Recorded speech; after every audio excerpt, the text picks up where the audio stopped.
Pozdrav svima! Dobrodošli na moj kulinarski kanal na kojem dijelim recepte bazirane na biljnom svijetu. Ovaj kanal koristim i kao podsticaj da sami proizvedete svoju hranu, što je danas možda aktualnije više nego ikada, jer živimo u vremenima kada nas ucjenjuju previsokim cijenama hrane. Međutim, tko god ima komadiću zemljišta ili tek balkon, na primjer, ne mora u tolikoj mjeri biti ovisan o industrijskim proizvođačima hrane. Naravno, ne možemo baš sve proizvesti sami, ali iznenađujuće je kolike količine zdrave, organski proizvedene hrane možemo uzgajati ne samo u sezoni, nego i kao zalihu za doba godine kada vegetacija odmara.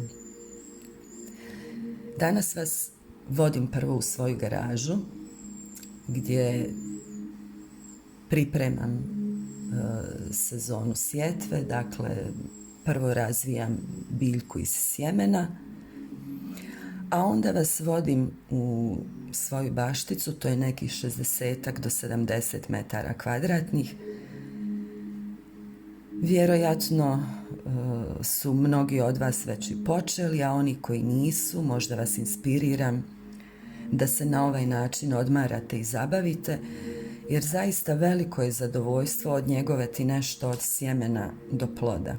Divan je osjećaj promatrati listanje, rast, cvjetanje vaše hrane, skupljati sjemena za narednu sezonu, gledati ih opet kako klijaju i pretvaraju se u ono što će vas nahraniti. Toliko ljepote se može doživjeti u tom svijetu koji dijelimo s kukcima, pticama, krticama, sve, baš sve se može naučiti od prirode. Prije svega o sebi samom, sagledati u čemu je istinska moć i blagostanje. Veseli vas ne samo sunčan dan, već i blaga proljetna kišica koja odrađuje dio vašeg posla.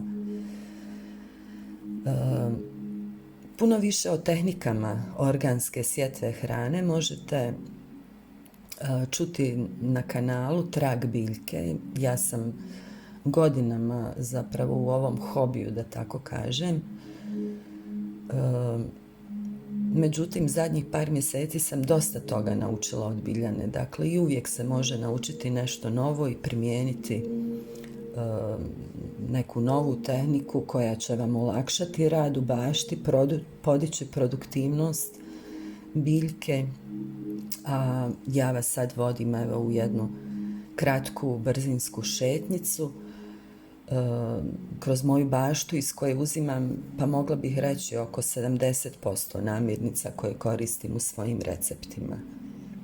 Dakle, sami proizvedite svoju hranu, igrajte se dok ju pripremate, veselite se njenom kušanju, uživajte u njenom zdravlju.